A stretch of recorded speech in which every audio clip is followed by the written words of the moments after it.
morning. Thanks for joining us today. My name is Julia Persinger. I'm with Environment Massachusetts. That is the statewide citizen-funded advocacy group. So we're here today to release a new report showing the benefits of ramping up wind power in Massachusetts. So I'm joined today by Mayor of New Bedford, Jon Mitchell, by the Communications Director of Cape Wind, Mark Rogers, by the founder and VP of Development of Aeronautica Wind, Brian Kuhn, and by the Executive Director of Self-Reliance, Megan Amsler. So we're here today to release More Wind, Less Warming, a new report that shows wind energy could cut as much carbon pollution in Massachusetts as the equivalent of 1.7 million cars each year. Our message today is clear. Wind power can replace the dirty energy sources of the past and the pollution that comes with them, but Congress needs to act now to ensure a clean energy future. So this report comes at a crucial time for wind energy. Congress is set to leave for the year without voting to renew critical tax incentives for wind energy. And days ago, the Environmental Protection Agency closed the comment period on the proposed Clean Power Plan. And America is finally set to reap the benefits of offshore wind, with the first wind farms being built here in Massachusetts and Rhode Island starting next year. So none of us want to leave future generations a world where mega droughts, extreme floods, and superstorms are the new normal. But U.S. power plants release more carbon emissions each year than any other entire country in the world except for China. So if we're going to prevent the worst impacts of global warming, we need to set on a path now to replace our dirty power plants with 100% clean, renewable energy. Expanding wind energy is going to be a vital piece of that picture and would deliver significant benefits along the way. This report shows what can be achieved here in Massachusetts if the current growth trajectory of wind power continued and America got at least 30% of its energy from wind power by 2030. Our report also looks at the carbon reduction benefits across the country if we achieve this target. So some key findings of the report are that by 2030, wind power in Massachusetts could avoid 8 million metric tons of carbon pollution, which is nearly the same as what the dirtiest power plants in the state currently put out every year. Wind power alone could provide more than enough carbon production reduction by 2030 to meet the Clean Power Plan. And American offshore wind could displace 125 million metric tons of pollution by 2030. So now let me turn it over to Mayor Jon Mitchell, who will talk about wind's benefits to New Bedford and more broadly. All right. Well, thank you, Julia, and thank you, everyone, for coming out here today. We've got a great scene behind us. The South Terminal project is moving along and getting near its finish. It's expected to be done in the next few weeks, and then we have dredging that is to support the project that will be done by March. It's projected right now, but we're all very excited about it. So this is what you're seeing right here is behind us is where the offshore wind industry will be launched in America. And we're excited about that here in New Bedford for reasons, for many reasons, many of which Julia went through. But let me first off thank Environment Massachusetts, Julia and Ben, and everybody else who worked on the report for the thoroughness and timeliness of the report. Right now, we are in the midst of a winter in which we will have to endure, many of us will have to endure, spikes in our electricity rates. And we've seen press on this in the last couple of months. NSTAR and Northeast Utilities both are predicting very sharp price hikes in the course of the winter that are really the product of the unreliability of supply in our region and the Northeast generally. The problem is only going to grow worse in the next few years as coal plants come offline, as perhaps the Pilgrim nuclear plant comes offline a few years from now. We're going to need to deal now, very soon, with the region's energy future. And I say the region, I mean all of the Northeast. And there is a central role, to my mind, that offshore wind can play. price reliability, predictability, the predictability that both residents and businesses need will come from having a diversified portfolio of energy sources. So yes, it may include some more natural gas. To my mind, I know I'm just speaking for myself here, not for the group, but it'll also, and it has to include renewable energy. Indigenous renewable energy in Massachusetts includes solar, and we in New Bedford have been very big on that, as you all know, but it also includes, in a very large way, offshore wind. We in New Bedford have been very aggressive about positioning our city and our region as the epicenter of this new industry. We have done a lot of work in developing business contacts and laying the groundwork for workforce development, business development, infrastructure development to support this industry. 25% of the nation's wind reserves lie just south of Martha's Vineyard, and we're in the driver's seat because we are the closest industrial port. And what does this all mean for New Bedford to be part of a big part of the energy future of the Northeast? Well, it means jobs. Last year, we took a trade mission to Bremerhaven and Cuxhaven, Germany, and a number of other cities in Northern Europe. Many of you in the audience were there with us. Mark was as well. You'll hear from Mark in a moment. To see firsthand what investment by the offshore wind industry can mean for a mid-sized city like New Bedford. Bremerhaven and Cuxhaven are roughly the same size as New Bedford, and what we saw were jobs all over the place, in port facilities, in manufacturing, in other supply chain businesses, in support businesses, and restaurants and new hotels. Those are two port cities that, like New Bedford, had a great geographic advantage. Great ports close to the wind sources in Northern Europe. We're looking to replicate that, and if we do, we will go a long way to rebuild in a sustainable way the economic base of this region, to create good jobs that enable people to put food on their family's table, to put roofs over their families' heads, to send their kids to college, and otherwise pursue the American dream. This is a conversation. What we do now in the next few months in the way of energy policy and infrastructure investment will mean an awful lot. Cape Wind has been a big leader in launching this industry. Jim Gordon is an industrial pioneer of historic proportions, really bringing this industry from Northern Europe to America, to right here in New Bedford. Things are moving forward with Cape Wind. We're looking forward to the day when we stand right in this spot and see the assembly of offshore wind components right in the background, put on barges, sent out to sea to be deployed off of Cape Cod. That's going to be a great day. But their willingness to pioneer the industry, Cape Wind's willingness to pioneer the industry, will lead to more investment. And New Bedford's ready for it all. But we have to make good decisions in the next few months around energy policy to support the industry, and that's a conversation that's going to unfold both here and on Beacon Hill and other places in between. So I just wanted to say to everybody, we're very excited about this. New Bedford is being aggressive in asserting itself as the place where this industry will take off, so that we can create the jobs that we've been longing for many years. Thank you, everybody. Thank you. Great. Now we'll move on to Communications Director of Cape Wind, Mark Rogers.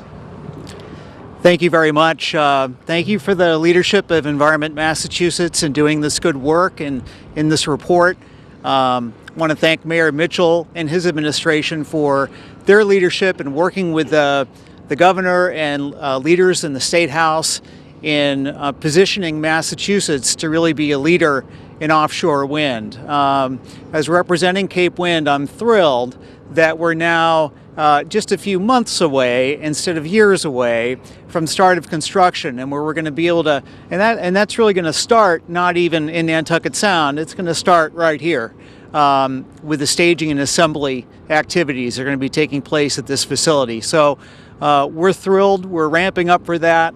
And if we look to what's been happening elsewhere, the mayor was talking about Northern Europe, where there are now 66 offshore wind farms in an industry that employs 60,000 people. And it's high time the United States sees its opportunity in offshore wind, because it is we who actually have the best offshore wind resource in the world. We just haven't tapped it yet. From the Gulf of Maine to the shore of Virginia lies the world's greatest offshore wind resource. So it's high time we put that to use. It's a resource that is available coincident with peak. It's strongest in the afternoon when we need the power the most. It's highly abundant in winter when we face supply shortages of natural gas in this region. And it's abundant on those hot summer heat wave afternoons when the system is under its greatest stress. Coastal southeast New England lacks large tracts of land to have mega-scale wind farms. What we have is a vast offshore wind resource. And by taking the first steps here with Cape Wind and another developer developing a project off Block Island, Rhode Island, is really America's foray into tapping this vast resource. And these will be the first of many such projects. And so we're very excited finally, after years of wrangling and effort, to be able to roll up our sleeves and get to work. Thank you. Thank you. All right, next we have founder and VP of Development for Aeronautica Wind, Brian Kuhn. Thank you very much, Julia. And thank you very much for Environmental Massachusetts report stressing where the benefits are in wind power and what can be done. This is a really crucial issue for our country, I believe, right now. My company, Aeronautica Wind Power, is located in Plymouth, Mass. We happen to be the only U.S. manufacturer of mid-scale wind turbines, commercial industrial-sized turbines, similar to the size that's over at the Mass Maritime Academy. We were manufacturing these in New Hampshire, but we're happy to announce that there's some news coming out next week that we're going to be actually moving our manufacturing facilities just up the road here, actually, back into Massachusetts. So we have our own news there. These are the kind of turbines that get used at wastewater treatment plants, school facilities, college campuses, that sort of thing. We call them queen-size machines, mid-scale machines. An indication of how much we talk about the environment and carbon dioxide and that sort of thing, I just pushed some numbers around, and one of our 750 kilowatt wind turbines displaces about 1,500 metric tons of carbon dioxide each year. Now, that may not mean much to some people, but if you think about it, this one turbine with its carbon dioxide reductions would essentially fill up Gillette Stadium with carbon dioxide. It would be the equivalent of the amount of carbon dioxide that is polluted and released by a normal power plant to fill up Gillette Stadium. That's the kind of reduction that we're getting from these wind turbines, and that's just one machine. So this is a real clean type of an opportunity and something we've got to push more in the future. I'm encouraged. I was in this business back in the 70s. I actually started coming out of UMass. And back then, as a young kid, I looked forward to the day when we might actually be going offshore and building these kind of turbines and really having wind power on a large scale.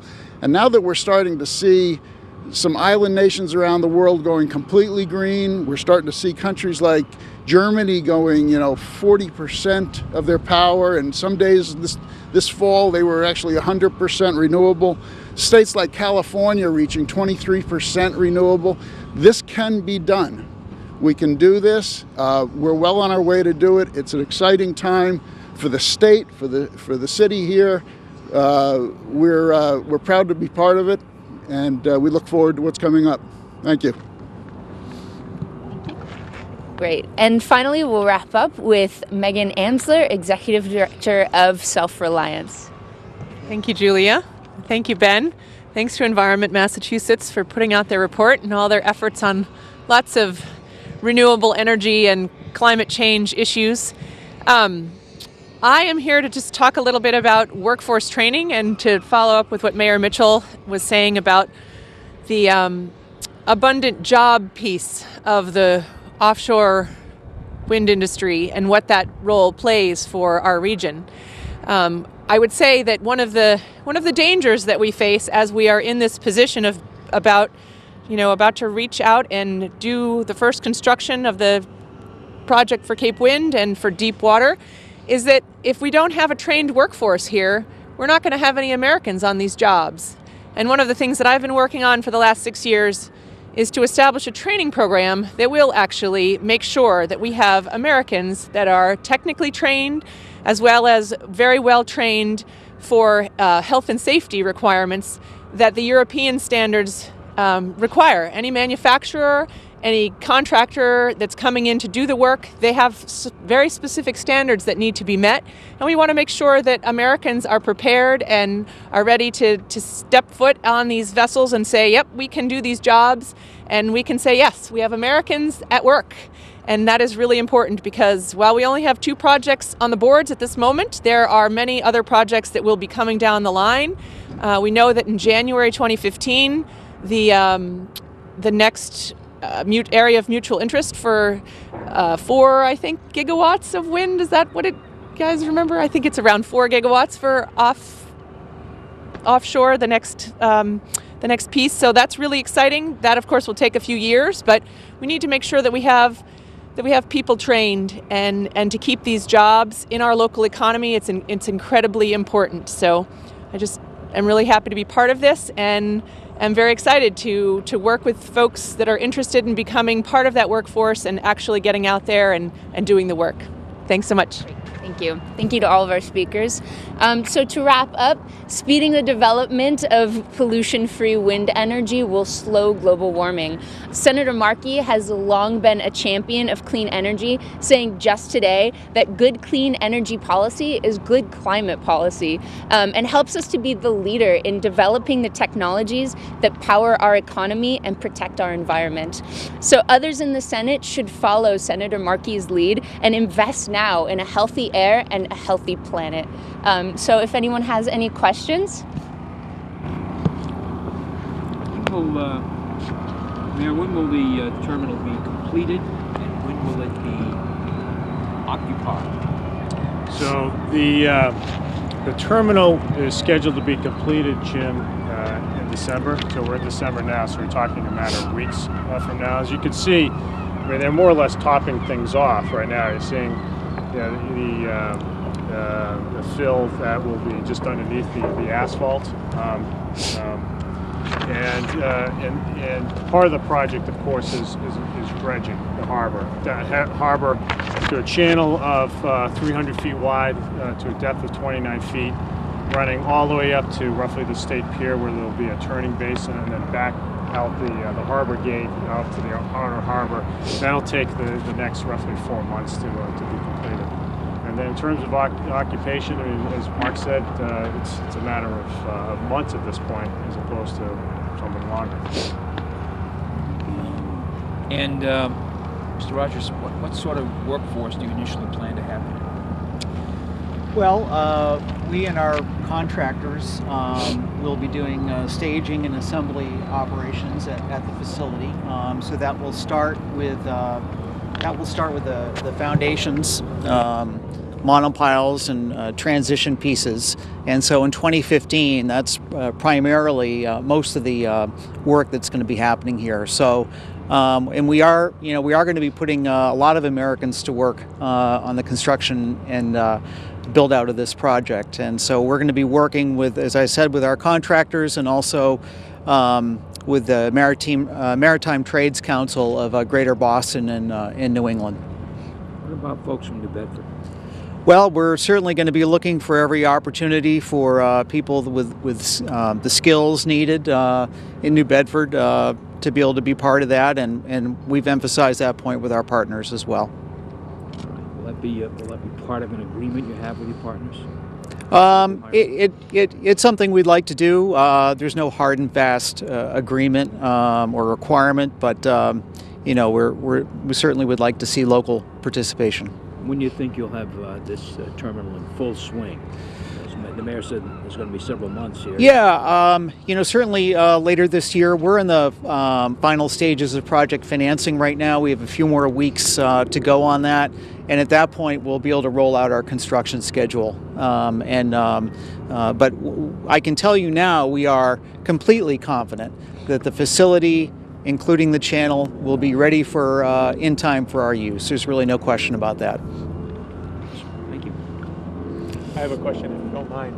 You said you wanted to break the news next week, but it sounds like the couple of reporters here, you might have already broken it. So if we could get just a little bit more details in anticipation of that. Where is the facility moving to? How many jobs? What type of production will be taking place there? Yeah, I'd really like to announce that all in a press release that's coming out. But we are going to be coming in doing our manufacturing now in Seacon, so that can tell you where it's located. Okay. As far as jobs and all, I think the important thing to understand is it's more than just jobs of building wind turbines. Okay, and Mark will say the same thing here, I'm sure. Thank you. The jobs that are in wind power, yes, there's factory jobs, but there's also everything from installation and engineering of sites and foundation work and finance work, legal work. There's all kind of elements of jobs that go around this industry. It's not just factory work, so to speak. So. But we'll be sure to get you that information about our move. Yeah. Is there any talk about the actual manufacturing of the parts that made the assembly, sure, but what aspect of the actual fabrication is done? In our case, we've taken a European licensed design turbine and tried to source as many of the parts now as we can from America and North America in general. So we've gotten this now up to about 85% of the product is Americanized, so to speak. So I can't say it's just Massachusetts, but these parts come in from all over. So yes, whether it's the welding of a bracket that's used someplace or the installation of a major component, more and more of this is becoming American product. So it's more jobs that are made. Good, thank you. And you manufacture smaller turbines, sir? Yeah, our turbines are, we call them queen-sized machines. They're 750 kilowatt machines, just sub-megawatt size. A lot of the machines you'll see going up nowadays are megawatt, 2 megawatts size, so we're just under that size. More in scale sometimes with local communities. The ones in Fairhaven, are those? Yeah, those are, I think, meg-and-a-half machines, maybe. So we're about 70% that size and half the output. Anything else, guys? Yeah, Mayor, I had one question. Yeah. You're always, this goes beyond this project, wind goes beyond this project. You want to have manufacturing companies come here. Yeah. Let me turn to the camera here, so we're going to play to the camera. Can I take the microphone? Thanks, Jim. I shouldn't have to be reminded at this point in my professional life. Yeah, thank you. It's my good side.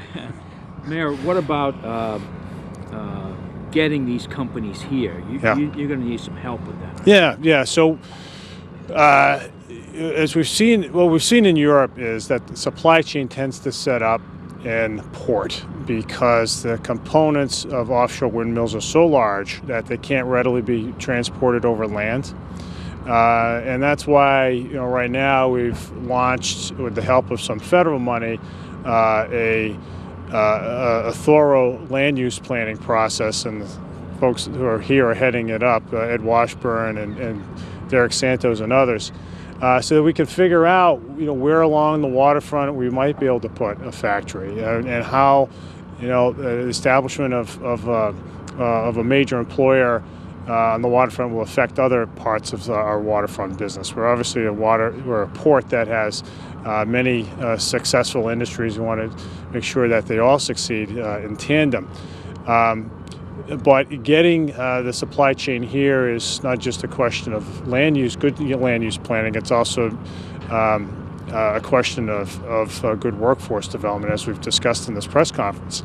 And that's why we've really tried to re-gear our efforts at the Workforce Investment Board, with working with Bristol Community College, working with the Career Center, to start to figure out what skills we need here. We know, for instance, that welders, it's just sort of apropos that we have welders at work on the other side of the parking lot here. The industry needs welders. We walked through a factory in Bremerhaven where we had welders crawling all over the place working on foundations. We expect that when the industry sets up shop here, many of the same types of folks will be needed. So we need to have workforce training programs that are aligned with those needs. You mentioned the legislature helping. Yeah. So so one of the things that we're working on right now is we're anticipating right now is the legislature's addressing an energy bill in the first 6 months of the new legislature. This is they took it up last summer and it failed to pass, and it's likely that it's going to come up again soon because of these looming problems in the industry. We have wide variability in pricing this winter, and people are going to be hitting the pocketbook very hard, unfortunately, as a result of it. And the prospect that some major suppliers are going to come offline in the next few years. So the legislature has to act now really to incentivize the market, to incent the market. And so it's going to require, to my mind, a diverse set of sources of electricity to avoid the price spikes, but also to set us up well as both a Massachusetts well as a consumer, but also as a producer of clean energy. And I think offshore wind is going to have to be right at the table in that discussion. Care to explain what you might need specifically from the legislature? Yeah, well, I think it's this project and others. Yeah, so we know. I mean, the details are going to shake out over the next few months, but I think it's fair to say that the offshore wind industry has needed certain market supports in Europe in order to get to where it has arrived at this point, which is as a mature industry. Cape Wind also has power purchase agreements in place here in order to create the market for the electricity it produces. We anticipate that over the next few years, those price supports, subsidies, if you want to call them that, will be necessary.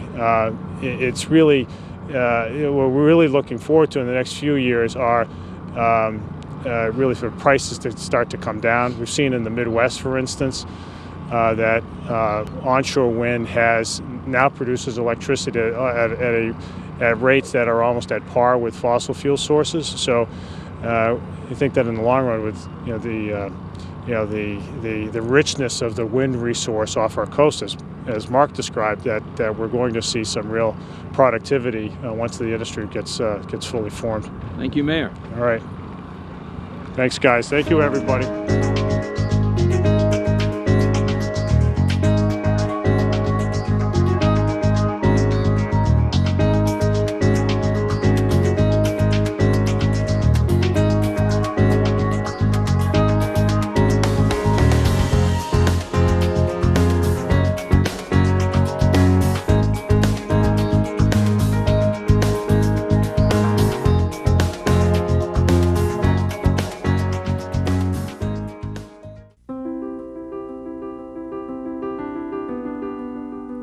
Mom? Yes? I've been thinking about it, and I'm not gonna go to college. What are you saying? You've got to go to college. Well, they offered me a job, and I want to buy some new stuff, like a new phone, a car. Son, college is much more important than a new car. No, Mom, it isn't. Yes, son, it is. No. Yes. No, Mom. Anyways, it's my decision. Your decision. Okay, well then decide what degree you're going to get, because you will go to college. Their tomorrow depends on your words today. The Hispanic Scholarship Fund has the information you need to help your kids go to college and have a better future.